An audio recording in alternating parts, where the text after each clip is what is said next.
vimos aí os conceitos básicos da cinemática e hoje nós vamos revisar aqui o movimento retilíneo e uniforme.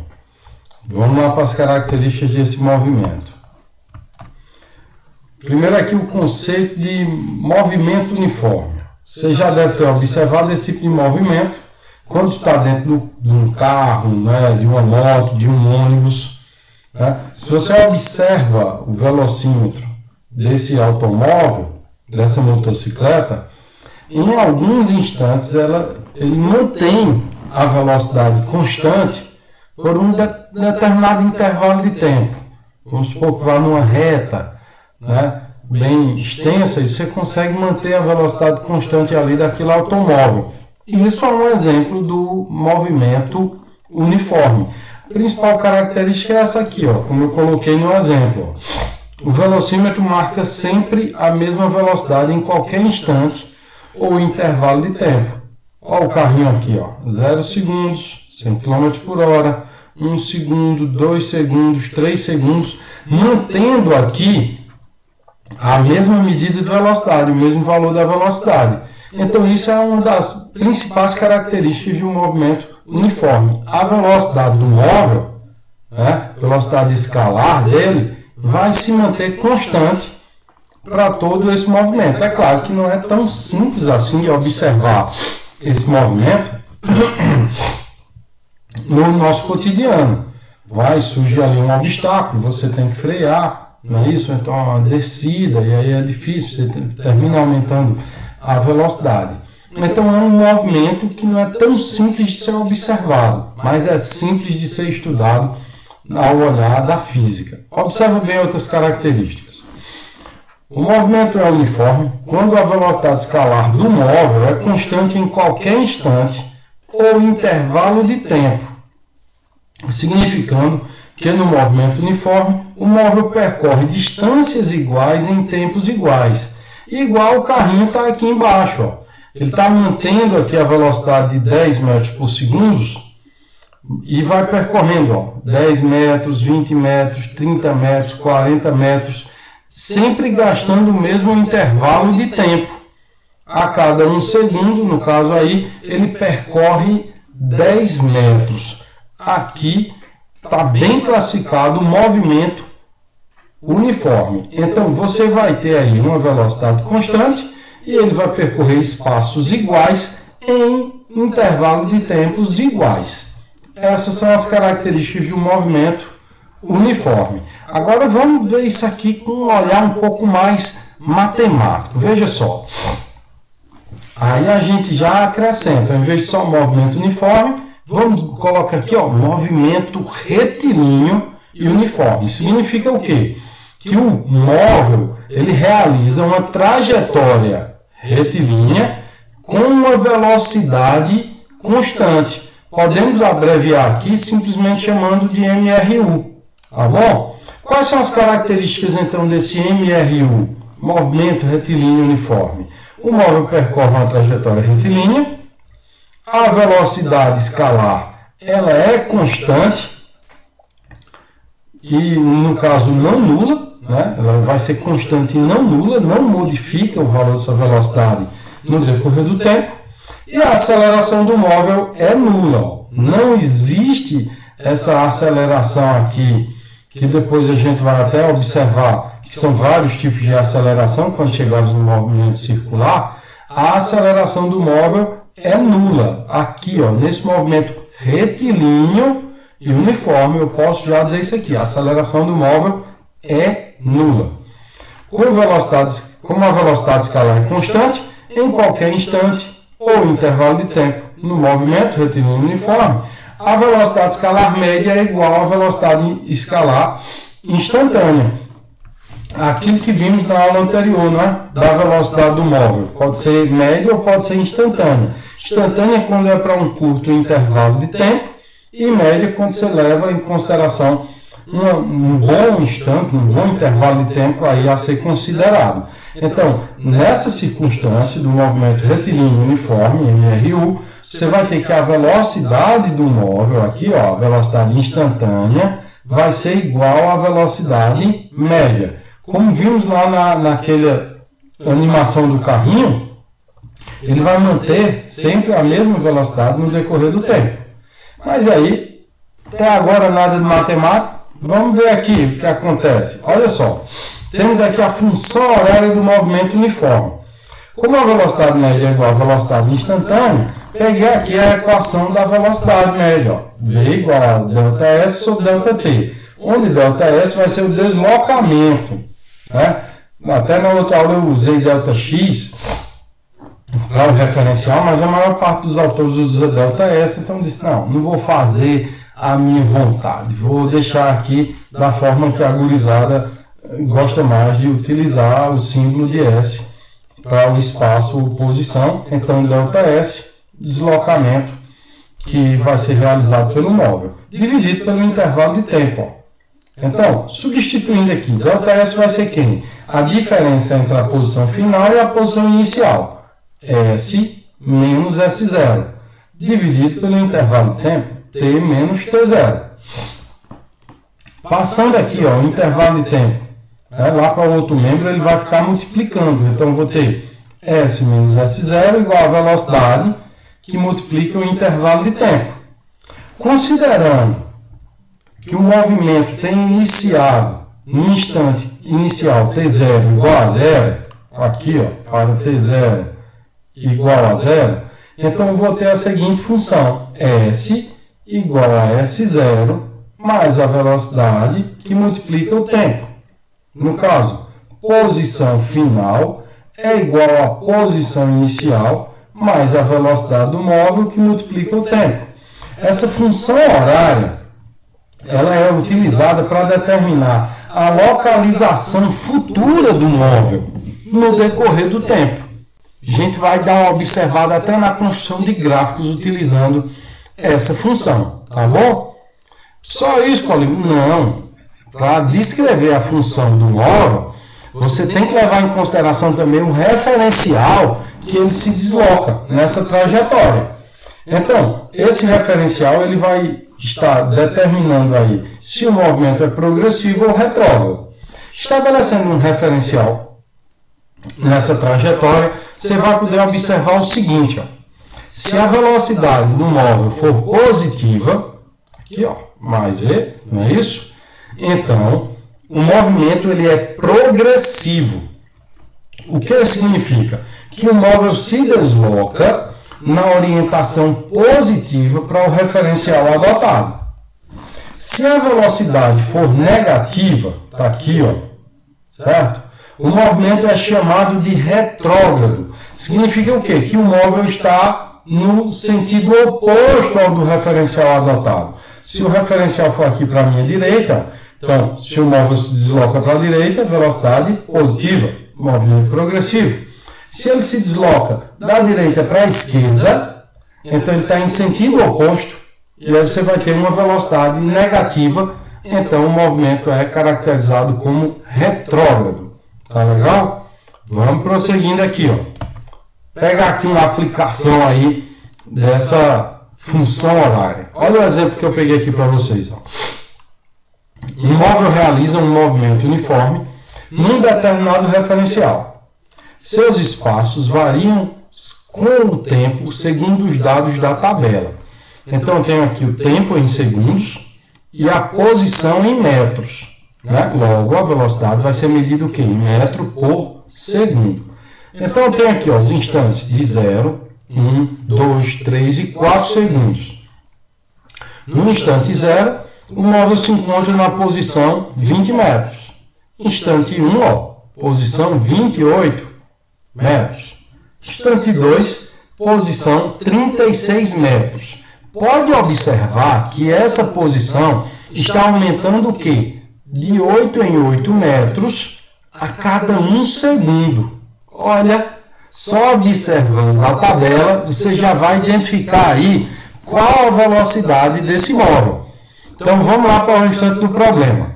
Letra A. Determine o espaço inicial, S0, e a velocidade escalar V do movimento. O que você vai ter? Está aqui. Velocidade instantânea igual a velocidade média. Então V vai ser igual a delta S. No caso, pega qualquer diferença de posição dessa aqui. Qualquer uma que você pegar vai dar o mesmo resultado. Tá bom, pessoal? Ó, vou pegar aqui posição final 28, posição inicial 20. Então ele percorreu 8 metros. Em quanto tempo? 1 segundo. Então 8 dividido por 1, velocidade desse móvel vai ser 8 metros por segundo. Tranquilo aí, ó? Bem simples, só substituindo aí na equação. Para não errar a unidade aqui da velocidade, só observar, ó. Posição está em metros e o tempo está em segundos. Então a velocidade vai ser metro por segundo. Acompanha aí. Letra B agora, ó. O movimento é progressivo ou retrógrado? Para saber isso, você só basta olhar o sinal da velocidade. Se a velocidade for positiva, ó, tá aqui, é positiva, então o movimento vai ser progressivo. Tá ali, ó. Sendo V 8 metros por segundo, que é maior que zero, concluímos que o movimento é progressivo. Os espaços crescem no decurso do tempo e o móvel caminha a favor da orientação positiva da trajetória. Pode observar aqui, ó, está aumentando essa distância em relação à posição inicial. 20, 28, 36, 44, 52. Então temos um movimento progressivo. Se essa posição estivesse diminuindo em relação à posição inicial, você ia ter um movimento retrógrado e a velocidade seria negativa. Tá bom? Vamos aí para a letra C, ó. Qual a função horária do movimento? Função horária nós temos aqui, que é quem? S igual a S0 mais V vezes T. Então, posição inicial, 20 metros. Velocidade já calculamos, 8 metros por segundo. Então, só é substituir. S igual a posição inicial, 20, mais a velocidade aqui, que é 8. Então, ficou 20 mais 8T. Às vezes o pessoal tem dúvida, professor, não é para substituir o tempo. Não. Se ele está pedindo a função horária do movimento, não é para você fazer um montão de cálculo, encontrar a posição, não. É só substituir e vai ficar, ó, a posição em função do tempo. Tá legal, pessoal? Vamos seguir aí o estudo. Tá aqui, ó, mais um exemplo de aplicação. No instante t igual a zero, um móvel se encontra a mais 15 metros do marco zero, que já está dizendo que ele se encontra numa posição, né, 15 metros na orientação progressiva. Tá? Estando em movimento uniforme, com velocidade escalar 5 metros por segundo, em valor absoluto, quando ele está dizendo que o valor é absoluto, ele não vai representar o sinal dessa velocidade, é o módulo da velocidade, tá certo? Determine a função horária do movimento, admitindo o progressivo e admitindo o retrógrado. Se o movimento for progressivo, eu vou ter o quê? Sinal positivo para a velocidade. Se o movimento for retrógrado, significa que o móvel vai estar em sentido oposto, com uma velocidade negativa. Vamos ver aí como fica, ó. Na primeira situação, movimento progressivo se encontra na posição inicial 15 metros e vai na orientação aqui, ó, positiva para o movimento. Tá legal? Se o movimento ele é retrógrado, vai estar aqui, ó, situação B. Vai estar no sentido oposto ao do referencial adotado. Certo? Está voltando, ó. Vamos lá. Se o movimento é uniforme, sua função horária obedece à expressão S igual a S0 mais VT, na qual S0 é igual a 15 metros e V pode ser mais 15 metros por segundo se o movimento é progressivo, nessa situação A, ou menos 5 metros por segundo se o movimento é retrógrado, nessa situação B. Então eu vou ter a seguinte função. SA, quando o movimento é progressivo, vai ficar o quê?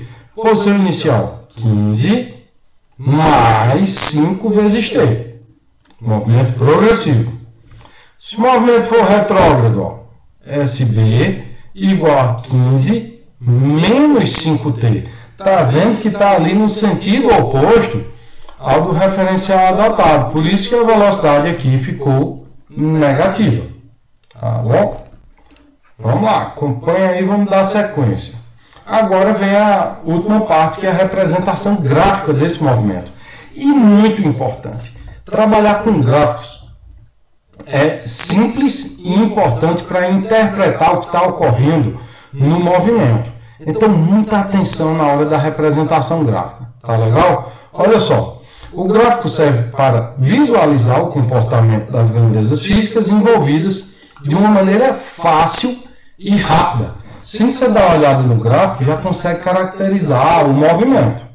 Segundo, através de um gráfico, podemos verificar como varia uma grandeza, né? Por exemplo, espaço em função de outra grandeza, que vai ser o tempo, que é o gráfico que nós vamos ter. Vou apresentar dois gráficos para vocês para esse movimento retilíneo uniforme. O gráfico da posição e o segundo, que é o gráfico da velocidade. Acompanhe aí. Olha só. O sistema de eixos cartesianos ortogonais, né? Como a gente vai representar? Naquele plano cartesiano, x, y, certo? No caso, vou ter posição e tempo. Os valores das grandezas envolvidas são colocados utilizando uma escala adequada para cada eixo. O eixo horizontal, por convenção, é denominado eixo das abscissas, e nele são colocados os valores da variável independente. No caso aqui, que não vai depender da outra, o tempo. O eixo das abscissas, tempo. O eixo na vertical é denominado eixo das ordenadas, e neles são colocados os valores da variável dependente. Né? No caso aqui, o que vai ficar mudando no decorrer do tempo, que depende aí do tempo. Vamos lá, na sequência. Então, agora o primeiro gráfico. O gráfico da posição em função do tempo. Nós temos aqui que a função horária da posição, S igual a S0 mais V vezes T, né? Com a velocidade constante, não nula, né? Ela é diferente de zero. Você vai ter duas situações. Uma quando o movimento é progressivo, já que é uma função do primeiro grau, o movimento progressivo vai ser crescente. Segunda situação, que é quando a reta vai ser inclinada para baixo, movimento decrescente. Olha só o que acontece.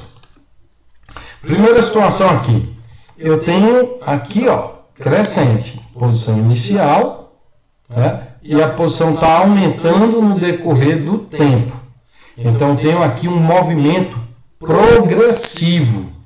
Toda vez que você tiver um gráfico aí, da posição em função do tempo, reta crescente, esse movimento vai ser progressivo. Tá bom? Se a reta estiver decrescente, ó, opa, olha aí esse outro desenho. Nós vamos ter o quê? Um movimento retrógrado. Tá legal? Então, muita atenção nisso aqui, pessoal. Tá bom? Reta está descendo aqui, posição em função do tempo, para o movimento retilíneo uniforme, o movimento vai ser retrógrado. A velocidade vai ser negativa. Vamos depois aqui, outro gráfico que agora é o da velocidade, né, em função do tempo. Nós temos aqui, ó, que a velocidade ela é escalar, né, constante, V, sempre mantém o mesmo valor. E quando a reta está acima do eixo do tempo, ó, está acima do tempo, então você vai ter o quê? Que o movimento é progressivo. Se a reta da velocidade estiver abaixo do eixo do tempo, o movimento vai ser retrógrado. Só isso. Tá bom? Vamos entender agora com um exemplo? Olha essa situação aqui, ó.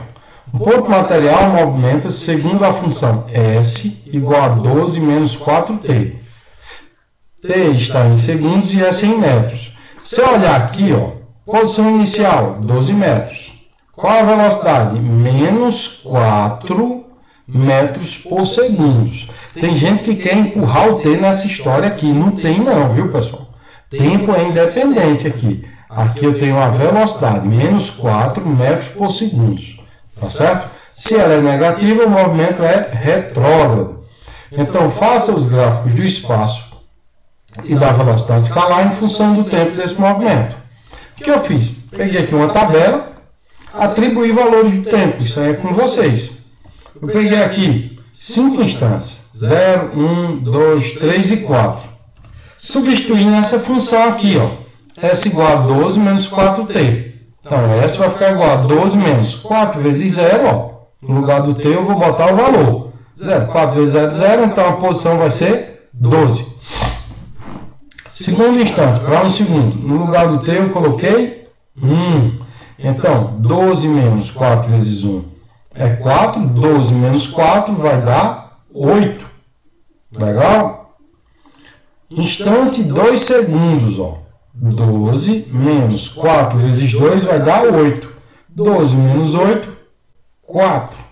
Pode observar que a posição aqui, ó, está se aproximando do zero. O movimento é retrógrado. Instante 3 segundos. Então, S igual a 12 menos 4 vezes 3, 12. 12 menos 12, 0. Ou seja, o móvel está passando pela origem das posições do referencial que foi adotado. Instante de 4 segundos. Vou ter S igual a 12 menos 4 vezes 4, 16. 12 menos 16, menos 4 metros. Já passou do marco zero na orientação negativa. Olha só, construindo esse gráfico. Está aqui, ó, posição inicial 12, e aí você vai ligando os pontos. Quando for 1 segundo de tempo, a posição é 8. Quando for 2 segundos do tempo, a posição é 4. Quando for 3 segundos, ó, opa, a posição é 0. Se for 4 segundos, ó, a posição é menos 4. Então você vai ter aqui um gráfico decrescente. Significa que o movimento é retrógrado. Tá legal? Vamos agora para o gráfico da velocidade. Tá aqui, ó, velocidade em função do tempo. Pode ver, a velocidade ela é constante, menos 4, e aí vai se manter a mesma durante todo o instante aí que você está observando esse movimento. Fechado aí? Movimento uniforme.